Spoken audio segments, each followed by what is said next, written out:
In a blatant and desperate attempt to seem far more rational than they actually are, Christians and Muslims will often show you a list of famous scientists who believed in God, as if such minds are entirely on their side. For example, Galileo, Kepler, Newton, Faraday are all normally found on such lists, giants of science who all called themselves Christian. But all of them died long before the atomic age and the discovery of the God-confounding mechanisms of pure chance that rule all quantum reactions. They never heard of DNA, spectroscopy, redshift, stellar nucleosynthesis. They never heard of protons or neutrons or the laws that govern everything these particles can and cannot do. They never heard of radioactivity and the window this provides for measuring the ages of rocks and thereby our planet. Newton, living 400 years ago, may have believed, as many Christians and Muslims still believe today, that life cannot come from non-life. But that's only because nobody in the 1600s knew that our bodies are made entirely from non-life, in the form of atoms. Would Faraday or Kepler, who endorsed the biblical creation story, have their minds encountered the explanatory power of the DNA molecule, the data behind the rates and causes of genetic mutation, the vast timescales involved, not to mention the highly detailed mathematics and observations that underpin 21st century cosmology? We'll never know, but there's plenty of statistical evidence to suggest that in the information age at least, the more you know, the less likely you are to believe that the creator of the universe cares what you do with your sexual organs, or which direction you pray in, or even if you pray at all. In an attempt to make up for this embarrassing lack of modern scientists prepared to sign up to an even partially literal interpretation of any holy book, the Christians and Muslims, or affiliated sociopaths, will tell you about recent surveys where many modern scientists have gone on record as saying they believe in God. But this too is extremely deceptive. The scientists in these surveys are only asked if they believe in God, a question so vague as to have 6.5 billion meanings. If the survey asked them if they believed in hell, or in a God who wants women to cover their hair, the ticks would become crosses, and the believer would dismiss the survey as God-hating propaganda, when all that's really changed is the question asked. How many scientists in those surveys who put a tick in the God box don't really apply their science to their religion? How many of those on the list are physicists, amongst whom belief in a personal God is almost non-existent?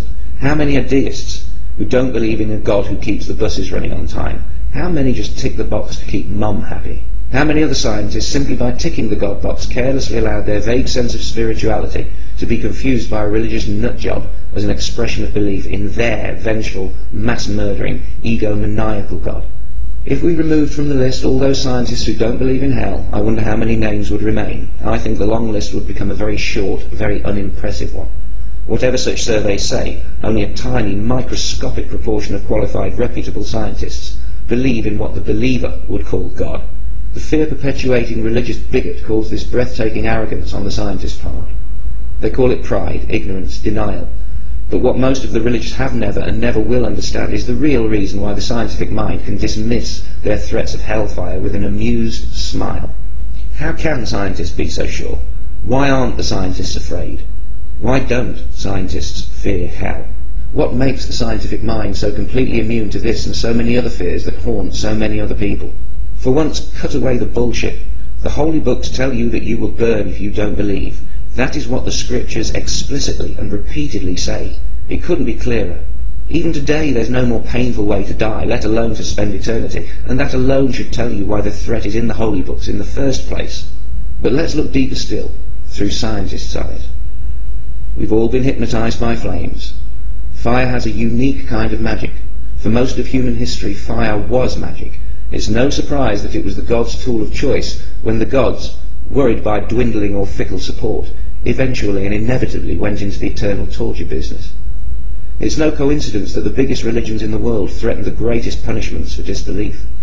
We've all stared into the flames, but what's actually happening? What exactly are we staring at? What is fire?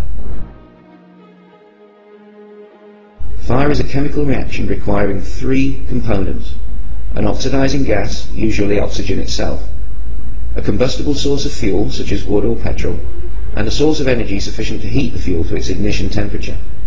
This energy can come from matches, sunlight, friction, lightning, or something else that's already burning. When wood, for example, is heated to about 300 degrees Fahrenheit, The cellulose material starts to break down and give off volatile gases. When these gases reach about 500 degrees Fahrenheit, the heat energy overcomes some of the electromagnetic energy, binding the atoms to the complex molecules found in wood. The molecules begin to jiggle apart. This releases smoke, a gaseous compound of mostly hydrogen, carbon and oxygen atoms. These briefly free atoms are then suddenly and violently drawn, by electromagnetism again, to combine with oxygen atoms eager to share electrons with elements with one or two to spare. This reconfiguration happens almost instantly. Fire is a brief outbreak of chemical freedom, as atoms and molecules race to rearrange themselves into the lowest and therefore most stable energy states available. In the process, atoms release the energy they no longer need for stability, in the form of light. Firelight is just the same as any other light. Trillions upon trillions of wave-like particles called photons hitting the back of your eye. Photons are emitted by electrons as they change energy states. Each photon is a packet of electromagnetic radiation exchanged between particles like currency during quantum transactions, always precisely balancing the conservation equations of quantum mechanics.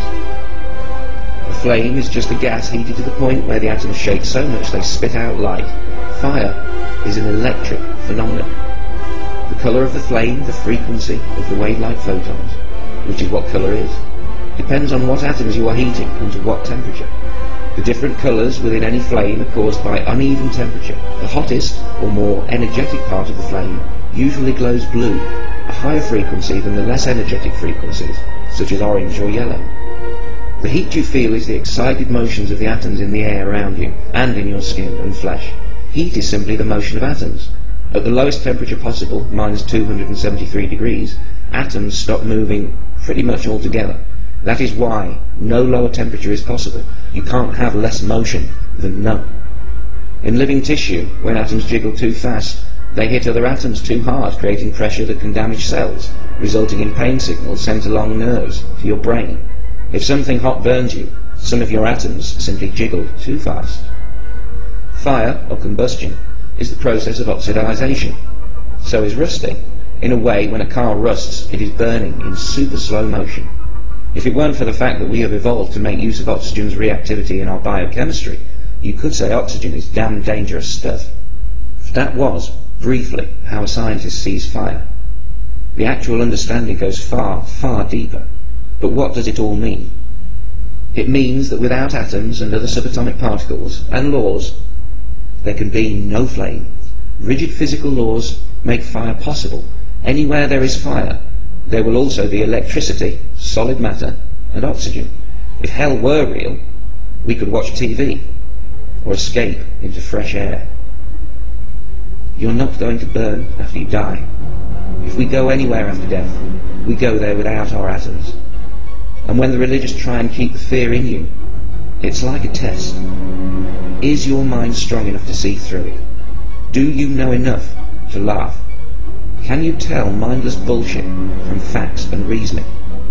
If someone tells you that you're going to burn in hell, and you demonstrate that you understand exactly what fire is, I guarantee that they will then tell you that the fire in hell is not like real fire. The flames need no fuel or oxygen, electrons or photons, but it burns just the same. Jiggling atoms that aren't there. In short, they're telling you that the fire in hell is magic fire. Religion only exists because most kids believe in magic, and all adults were once kids.